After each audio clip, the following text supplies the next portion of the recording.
ভয়াবহ অগ্নিকাণ্ডের ঘটনায় পুড়ে ছাই হলো দুটি বাড়ির 5টি ঘর। আগুনে পুড়ে গেছে ঘরে থাকা প্রয়োজনীয় কাগজপত্র, টাকা পয়সা সহ আসবাবপত্র। আগুনে পুড়ে 4টি গরুর মৃত্যু হয়েছে, সেই সাথে আহত হয়েছে আরো 3টি গরু। ডুয়ার্সের মেটেলি ব্লকের বিধাননগর গ্রাম পঞ্চায়েতের ডাঙ্গাপাড়া এলাকার ঘটনায় সমগ্র এলাকায় আতঙ্কের পরিবেশ তৈরি হয়েছে। জানা যায়, শুক্রবার ডাঙ্গাপাড়া এলাকার বাসিন্দা খোকা বর্মনের বাড়ির গোয়াল ঘরে প্রথমে আগুন লাগে। আগুনের বেগ এতটাই বেশি ছিল যে স্থানীয় জনগণ চেষ্টা করেও আগুন নিয়ন্ত্রণে আনতে পারেনি। খবর দেওয়া হয় মাল দমকল কেন্দ্রে।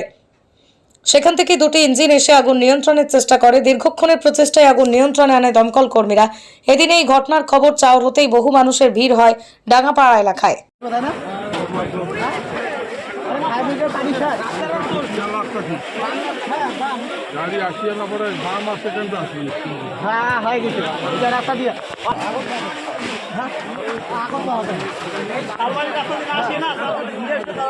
তাড়াতাড়ি এসে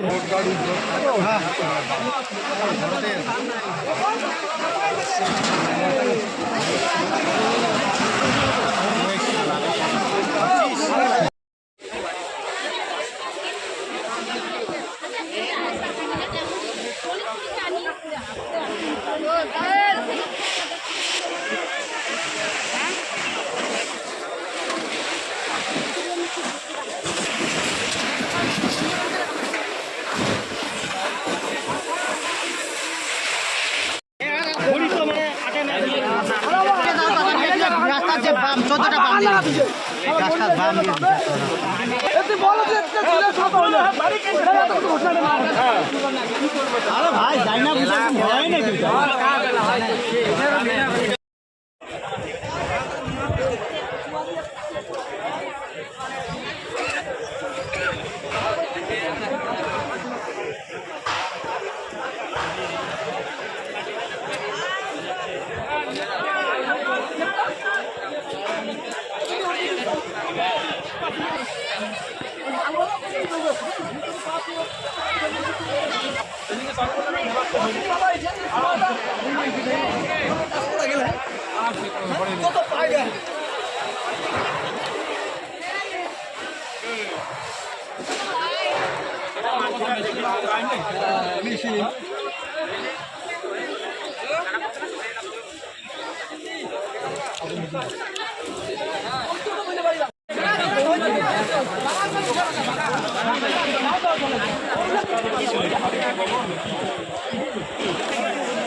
নিবেন